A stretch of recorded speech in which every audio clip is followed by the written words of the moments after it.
ரஷ்ய அதிபரும் புட்டின் அவர்களும் வடகொரிய அதிபர் கிம் ஜாங் உன்னும் ஒரே காரில் பயணம் செஞ்சுருக்காங்க. இது மூலிமா உலகுக்கு நம்ம என்ன தெரிவிக்காங்கன்னா, இந்தியாவுக்கு கொடுத்த அதே மரியாதையை தான் வடகொரியா அதிபருக்கும் ரஷ்ய அதிபர் புட்டின் தராரு. இதன் மூலமாக நாங்கள் ஒருவரும் ஒரே நண்பர்கள், எங்களை யாரும் ஒன்றும் பிரிக்க முடியாது அப்படிங்கிற ஒரு மெசேஜை உலகுக்கு ரஷ்யா தெரிவிக்குது. அடுத்து நம்ம பார்க்க ஒரு செய்தி.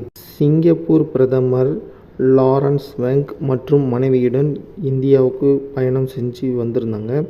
அவங்க என்ன பண்ணாங்கன்னா, டெல்லியில் உள்ள ராஜ்காட்டில் மகாத்மா காந்திக்கு நினைவு அஞ்சலி செலுத்தினாங்க. மேலும் இந்தியா மற்றும் சிங்கப்பூர் நாடுகளுக்கு இடையே முக்கிய ஒப்பந்தங்கள் இன்று கையெழுத்தாக உள்ளது. அடுத்து நம்ம என்ன செய்தி பார்க்க போகிறோம்னா, நேற்று இரவு உக்ரைன் மீது ரஷ்யா மிகப்பெரிய தாக்குதலை நடத்தியிருக்கு. எந்தெந்த இடத்துலலாம் தாக்குதல் நடத்தியிருக்காங்கன்னா, கிவ், டானாக்ஸ் மற்றும் மைக்லோ அப்படிங்கிற இடத்துல தாக்குதல் நடத்தியிருக்காங்க. 10 குரூக்ஸ் ரக ஏவுகணை மூலயமா தாக்குதல் நடத்தியிருக்காங்க.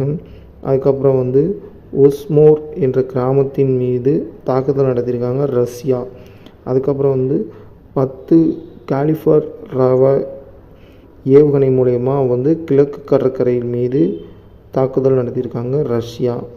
ட்ரோன் நிறையா வச்சு தாக்குதல் பண்ணியிருக்காங்க. இந்த அட்டாக்கில் உக்ரைன் சிதைஞ்சு போயிருக்கு.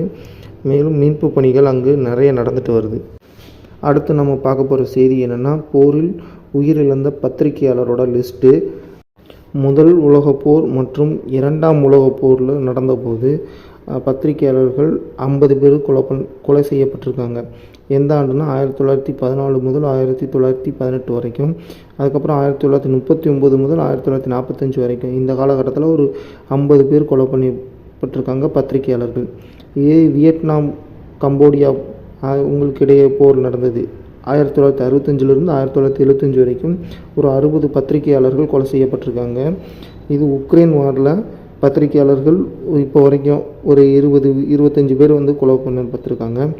இதே காசா வாரில் பத்திரிகையாளர்கள் 210 பேர் கொலை செய்யப்பட்டிருக்காங்க.